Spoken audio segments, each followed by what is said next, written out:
Assalamualaikum warahmatullahi wabarakatuh.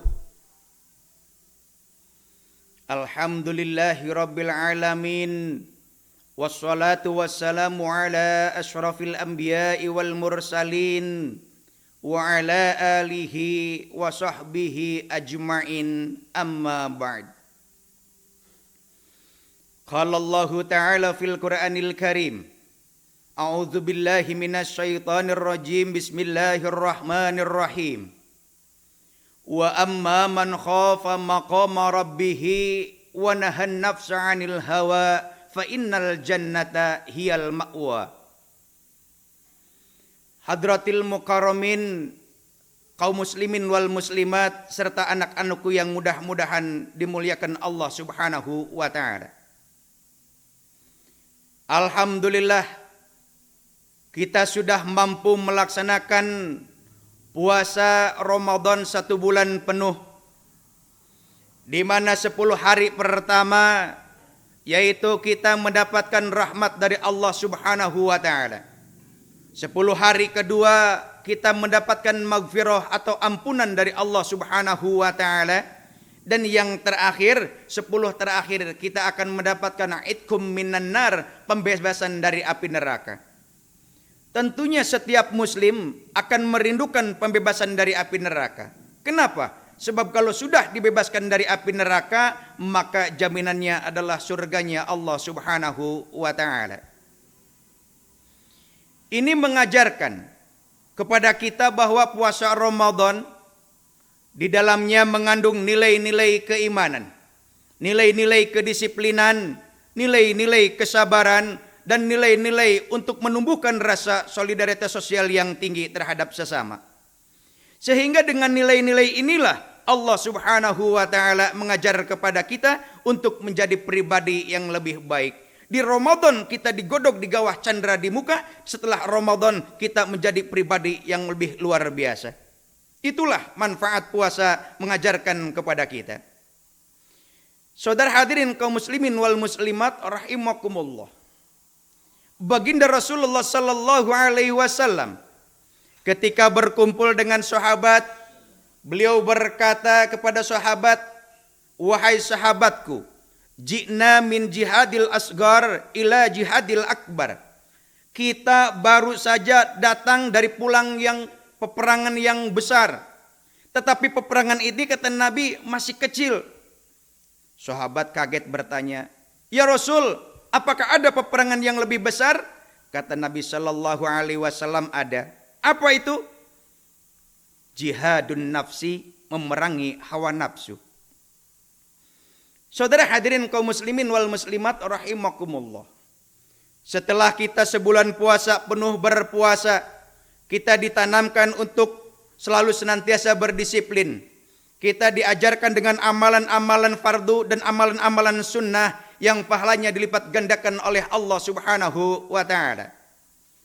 Di bulan Ramadan, dari semenjak datangnya berbuka puasa, salat maghrib berjamaah, selesai salat maghrib berjamaah, lantas salat tarawih berjamaah, salat isya berjamaah, salat tarawih berjamaah, kemudian dilanjut dengan tadarus Al-Quran.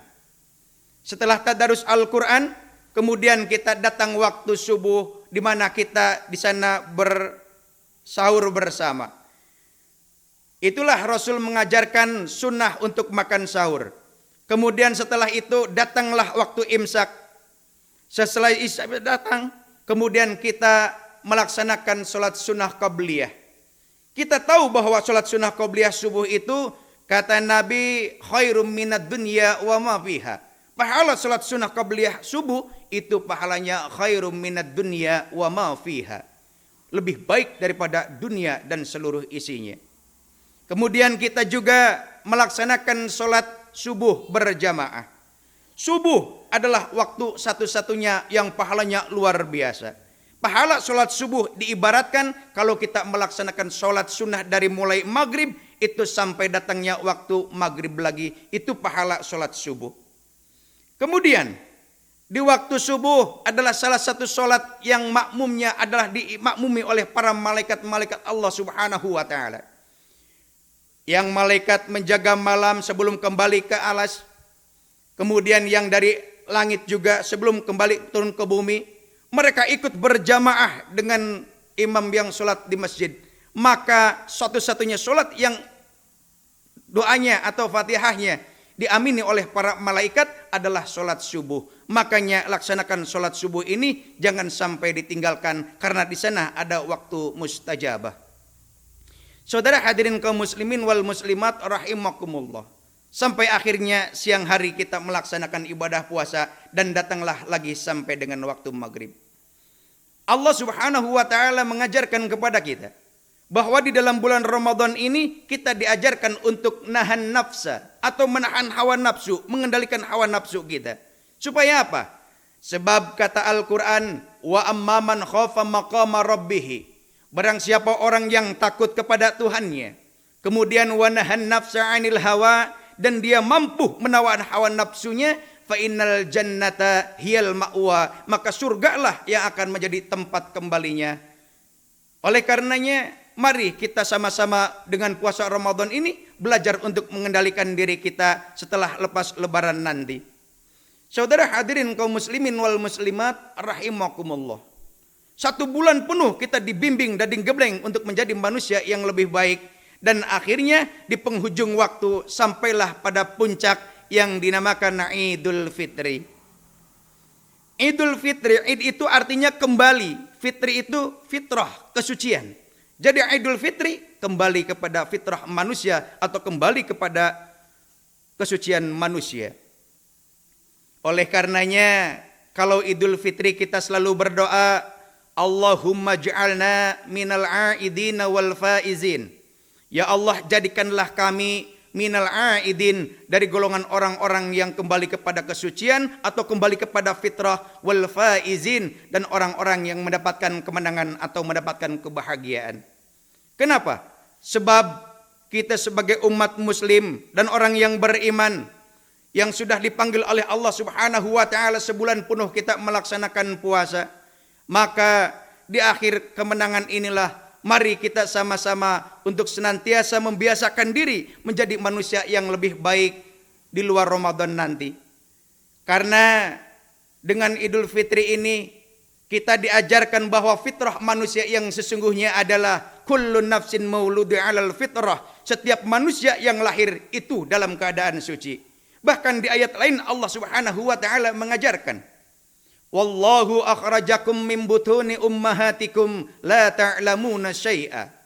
Dan Allah yang telah mengeluarkanmu dari perut ibumu, la ta'lamuna syai'a, tidak tahu apa-apa, tidak bisa apa-apa, dan tidak mengerti apa-apa. Kemudian Allah berikan ilmu pengetahuan, dan jadilah manusia itu tahu apa-apa, bisa apa-apa, dan punya apa-apa.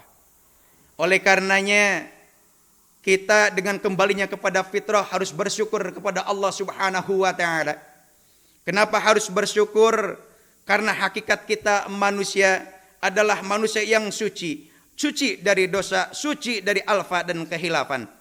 Oleh karena itu, mudah-mudahan di penghujung Ramadan ini, dengan puasa yang kita laksanakan sebulan penuh, dan kita raih Idul Fitri, kesucian, kembali kepada kesucian kita, kembali kepada fitrah kita, maka marilah kita berdoa bersama-sama, taqabbalallahu minna wa minkum siyamana wa siyamakum wa antum kulla amin bi khairin.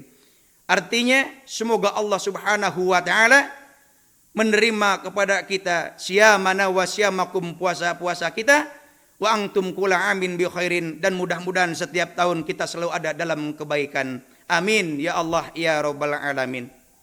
Barangkali itu saja yang dapat saya sampaikan. Terima kasih atas segala perhatian, mohon maaf atas segala kekurangan. Wa qad yurjali jahi sayfi bur'un wala bur'un lima jarhal lisan. Kalau pedang melukai tubuh masih ada harapan untuk sembuh. Kalau lisan melukai hati, kemana hendak obat dicari. Kalau ada sumur di ladang, boleh saya menumpang mandi. Kalau ada umur yang panjang, insya Allah kita berjumpa lagi. Itu saja yang dapat saya sampaikan. Wallahul muwafiq ila aqwamit thoriq. Wassalamualaikum warahmatullahi wabarakatuh.